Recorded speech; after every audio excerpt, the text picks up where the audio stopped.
Hey everybody, I have had a few people kind of ask how my journey went from being a diamond coach in Beachbody to five-star elite.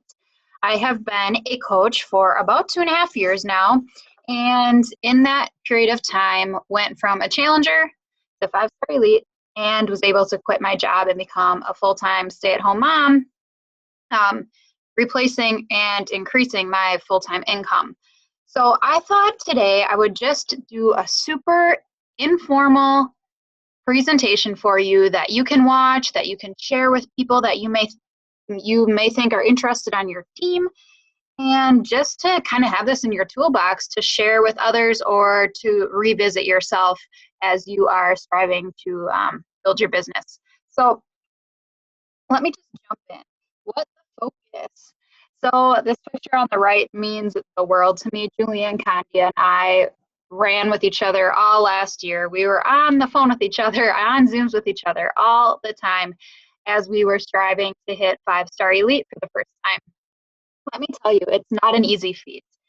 You have days where you doubt yourself and you just feel like giving up because giving up would be a heck of a lot easier than pushing through those hard times.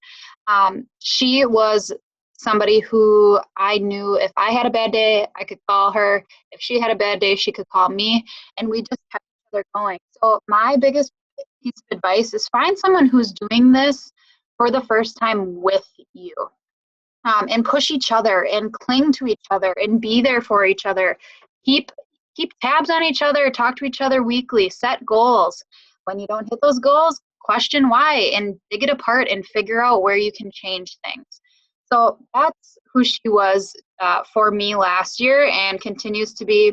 Obviously, my upline, Trina Gray, played a huge role in my road to elite. She was there for me, but I also was getting on her team calls every week when she held them, getting on the diamond calls that were, being held by our larger team.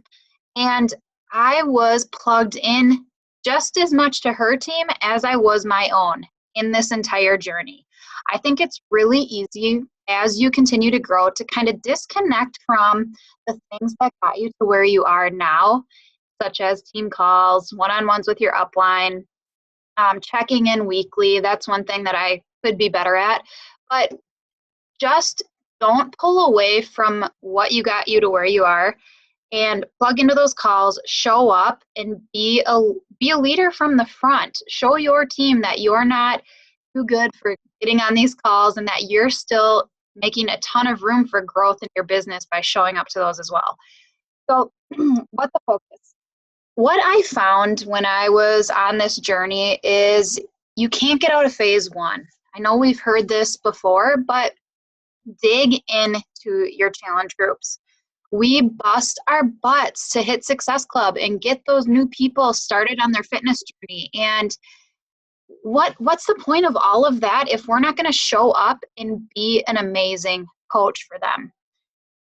You cannot just set up a group and put it in autopilot and expect your people to succeed. You need to be digging into those groups. You need to be sorting by who worked out that day, who didn't, and you need to stay on top of it the whole way through. If people miss 2 days, chances are they're going to fall off and they're not going to come back. So you need to be there and you need to be the coach that you promised them you would be when they signed up with you. CEO mindset is the next thing I have listed here. Stop treating this business like it's a hobby. If you have a, oh, we'll see what happens mentality, you're going to have a, let's see what happens business. You have to know where you're going and you have to know how you're getting there. If you haven't read the comp plan, read the comp plan. If you don't know how to get to the next benchmark on the leadership ladder, you need to go and read about the leadership ladder. If you feel like your challenge groups aren't where you want them to be, you need to go watch YouTubes and figure out how to get them better. You own a business, you need to act like it. Don't just show up when you want to. Set business hours, make an office space for yourself at your house. It doesn't have to be elaborate. I'm currently sitting in the corner of our spare bedroom in our basement at our house at my desk. I bought a desktop computer so I can't take it and work anywhere in my house because for me that wasn't working. For me, my head wasn't in the game when I did that. As soon as I set up a specific workspace, and that is only where I work, my business changed. So get in that CEO mindset, start showing up, set your intentions every single week. I love this advice from Shane Johnson. She sets her intention every single night before she goes to bed for the next day. Take a piece of paper, keep it next to your nightstand, or maybe you're at the kitchen counter, or maybe you're at your desk working, and set those intentions for the following day. Make sure you have in there action items that are going to move your business forward and not just a lot of busy work. The next thing is mentor the right people. If you want to hit Premier or Elite, you need to know which coaches on your team are contributing to those elite points. If you don't, you need to go read the FAQ and see who are the coaches on your team that are contributing. And if you're having a hard time figuring that out, email corporate and say, hey, can you send me a list of coaches contributing to my elite points right now? They'll send you over a list and you can work off of that. Stay in touch with those people, help them grow, help their teams grow. And just know that that's what you have to do in order to make sure you're spending your time in the right spot. As I was growing, I spent a lot of unnecessary energy on people who didn't really want this business as much as I wanted it for them. And that's okay. But take a look at who wants to grow and run with those people. Don't forget about those people. Keep your head down. Stop scrolling the news feed. You hear it all the time. Seriously, it's so true. If you're scrolling the news feed, catch yourself and say, is this making me get to where I want to be in my business or not? The answer is it's not. So get back into where you need to be in your business in order for it to grow. Get help. Okay, so how my assistant allows me to focus on the important things while remaining consistent on my team page. As I continued to grow, my plate got fuller. My overwhelm got fuller as well. So I got an assistant who happens to be a good friend of mine, and she at the time was working part-time. She's got 2 boys, and I knew she could maybe use the extra money each week. I'm going to be completely honest with you right now. I pay her $75 per week, and it's not based on how many hours she works. It's just based on the action items that her and I came up with, and she does those each week. Some weeks for her are busier than others, but the busy weeks make up for the slow weeks, and I think that's that income's working out pretty well for us right now. We're super open with each other. We text all the time. We talk every day. The reason I chose someone I knew is because I trust her with all of my passwords. She worked for my dad for 7 years. This just happened to be the best fit for me. And I worked through a virtual assistant business to help get her trained. They provided her, it's actually Lindsay Stay's assistant. She provided Tracy, my assistant, with PDFs on how to run reports in the Coach Online office. She showed her how to run the reports. She showed her how to make graphics based on what I wanted them to look like. She helped her navigate the Coach Online office. She helped her navigate the Challenge Tracker app. She also kind of just taught her the terminology of Beachbody, which was really nice for me not to have to spend all that time doing that. And I paid a simple fee of $200 for that training for my virtual assistant. It was worth it to me. So $275 out of the gate was my initial investment in my assistant to be fully trained and ready to rock and run with me. So what do I have my assistant do? I'm not going to tell you everything I have her do because I think you need to take a look at your business every day for a week. Keep a notebook of everything you're doing. So if you make a graphic on PicMonkey for recognition in your team page for Success Club, write it down. If you add someone to the Challenge Tracker app, write it down. If you make a banner for a challenge group, write it down. If you make a graphic for a team call, write it down. Everything you do, write it down, and then go through it. Take a highlighter and highlight everything that you could have somebody else do that would help alleviate the stress from your life. So that's what I did. Tracy and I then sat down. We talked about it. She worked with a virtual assistant training girl named Angela McClellan. I can give you that information if you'd like. But it was great. It was very seamless, and her graphics at first, she was so funny. She's like, these do not look as good as yours. But as we continue to grow together, they're getting better and better. And honestly, it was something that was difficult for me to give up because I do really like making graphics. I'm pretty good at it, I think, not to toot my own horn. But her doing that let me do things I need to do and only I can do for my business. So she does my Success Club update every week. She does team shoutouts in my team page, graphics for that.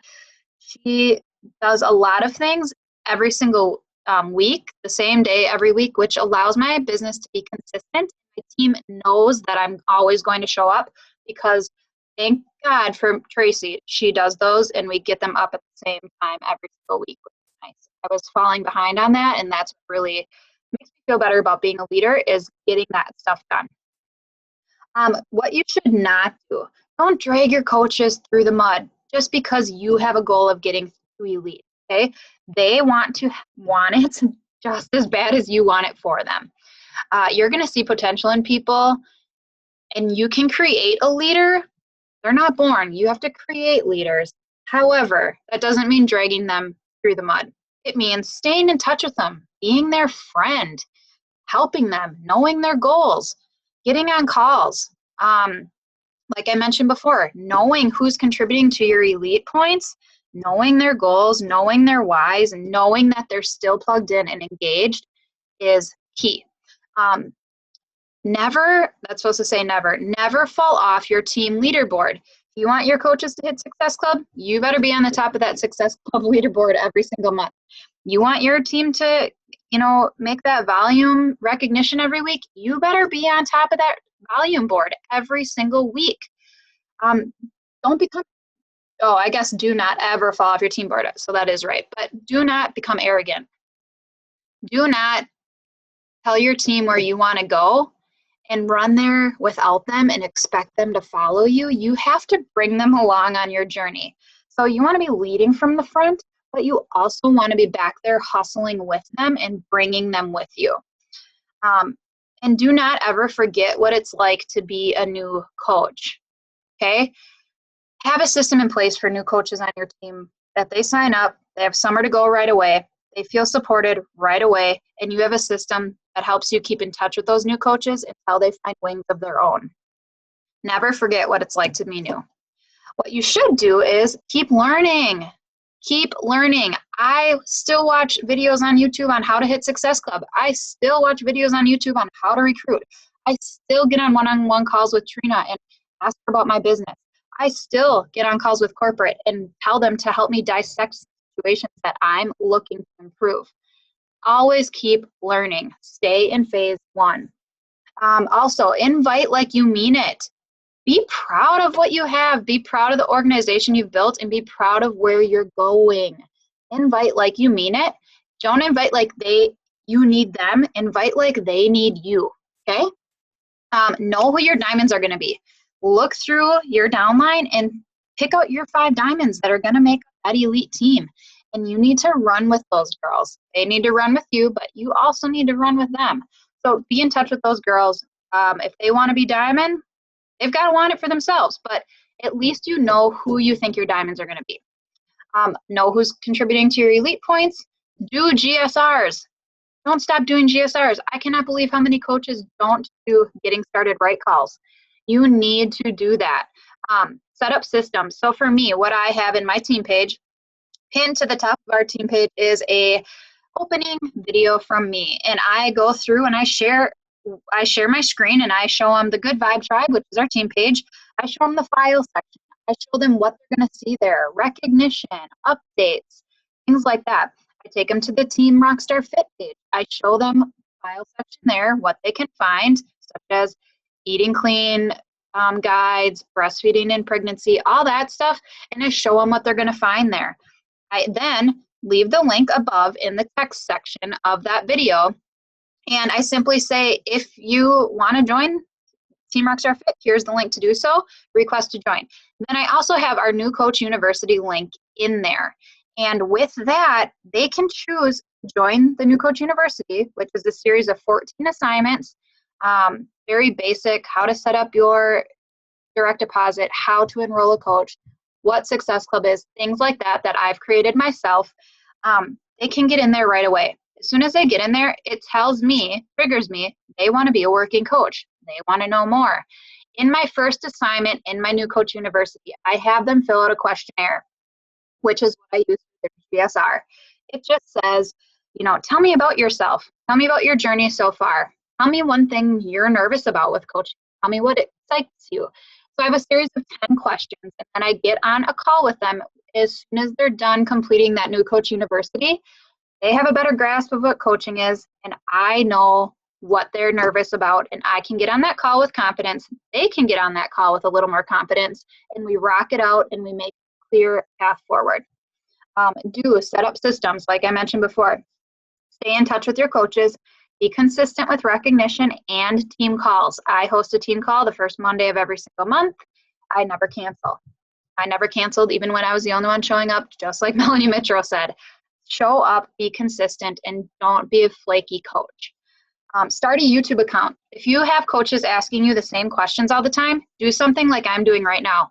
Take Keynote on your phone, whip together a quick PowerPoint video. I'm on a Zoom right now recording this. This is going straight to my YouTube account after I'm finished. Then anyone who says, how did you get from Diamond to Elite? I can say, hey, I have this great video. I recorded it. Do you want me to send it to you? And go to my YouTube. They can watch my video.